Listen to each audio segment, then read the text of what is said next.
ప్రభుత్వం కూడా ఇప్పటి వరకు ఈ రాష్ట్రంలో 85 మంది పదవి విరమణ పొందినటువంటి ఉద్యోగ ఉపాధ్యాయులు మరణించారు.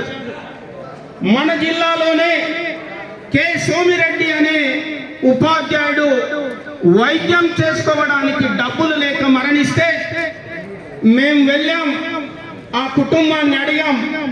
ఆ కుటుంబానికి రాష్ట్ర ప్రభుత్వం 58 లక్షల రూపాయలు చెల్లించవలసి ఉంది.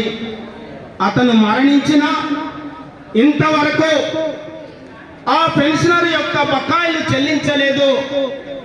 చాలా మంది పెన్షనర్లు గవర్నర్ కార్యాలయం ముందు నిరసన చేశారు, అసెంబ్లీ ముట్టడి కొనసాగించారు, ఢిల్లీ జంతర్ మంతర్ వద్ద ప్రజాస్వామిక నిరసనను కొనసాగించి అయినా ఈ ప్రభుత్వం అమలు చేయడం లేదు అని జాతీయ మానవ హక్కుల కమిషన్ సంప్రదించడం జరిగింది. మిత్రులారా, జాతీయ మానవ హక్కుల కమిషన్ వారికి చెల్లించవలసినటువంటి బకాయిలను చెల్లించండి అని హుకుం జారీ చేసినా అమలు చేయలేదు. మిత్రులారా, ఎంతో మంది పదవి విరమణ పొందినటువంటి ఉద్యోగ ఉపాధ్యాయులు హైకోర్టును సంప్రదిస్తే హైకోర్టు ఉత్తర్వులు ఇచ్చినా దాన్ని అమలు చేయలేదు.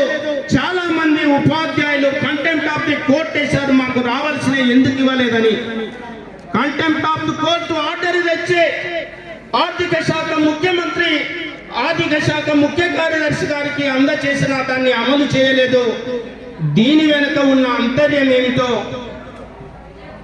ఈ రాష్ట్రాన్ని పరిపాలిస్తున్నటువంటి ముఖ్యమంత్రి గారు ఆలోచించి ఆ పెన్షనర్లకు రావాల్సినటువంటి పెండింగ్ బకాయిలను ఈ రోజు జరిగే ప్రజాస్వామిక ఉద్యమ సాక్షిగా చెల్లించవలసినటువంటి అవసరం ఉందని Telangana employees joint action committee తరఫున డిమాండ్ చేస్తూ ఉన్నాం. హెల్త్ కార్డు మేము అడగలే, మీరే ఇస్తా అన్నారు. మీ వేతనం నుంచి ఇంత పర్సెంటేజ్ ఇవ్వమని అన్నారు. దానికి ఈ రాష్ట్రం లోపల ఉన్న 15,25,000 మంది ఉద్యోగ ఉపాధ్యాయ పెన్షనర్లు అంగీకరించాం.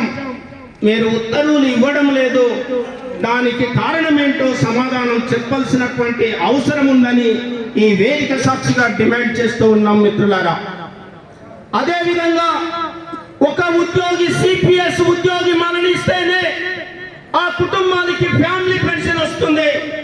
ఈ ఫ్యామిలీ పెన్షన్ రాబట్టడానికి అనేక ప్రజాస్వామిక ఉద్యమాలు చేపట్టినాం భారతదేశ వ్యాప్తంగా. మిత్రులారా, ఆ ఉద్యమాల సాక్షిగా ప్రభుత్వం స్పందించి సిపిఎస్ ఉద్యోగి మరణిస్తే ఫ్యామిలీ పెన్షన్ ఇస్తున్నాం అని చెప్తూ ఉన్నారు. ఇవాళనే నిన్న నేను హైకోర్టు ఒక తీర్పునిచ్చింది. కారుణ్య నియామకానికి సంబంధించి 1 సంవత్సర కాలం అప్లికేషన్ ఇవ్వడం మర్చిపోతే ఆ కుటుంబానికి కారుణ్య నియామక అవకాశం లేదు అని తీర్పునిచ్చింది. మీరంతా కూడా పేపర్లో చదివి ఉంటారు.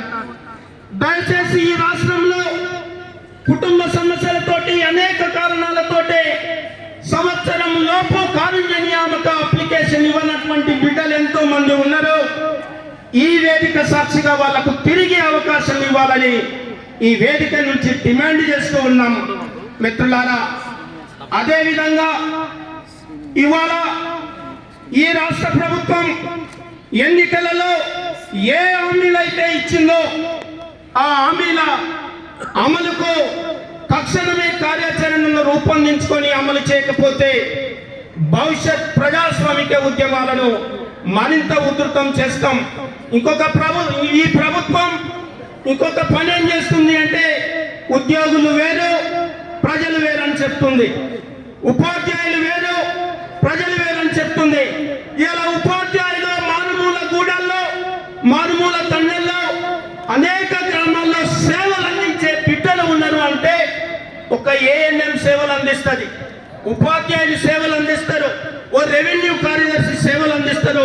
వీరు తప్ప వారికి ఎవరైనా సేవలు అందిస్తారా? మిత్రులారా, మేము అక్కడ సేవలు అందిస్తే మీకు వేతనం ఎక్కువ వస్తూ ఉంది అని గణాంకాలు కట్టి చెప్పేటువంటి ఈ పాలకులు వారికి వచ్చేటువంటి లావాదేవీలకు సంబంధించి, వారికి వచ్చేటువంటి వేతనాలకు, పెన్షన్కు సంబంధించి ఎందుకు వ్రాతపూర్వకంగా తెలియచేయడం లేదు? సమాధానం చెప్పాల్సినటువంటి అవసరం ఉంది.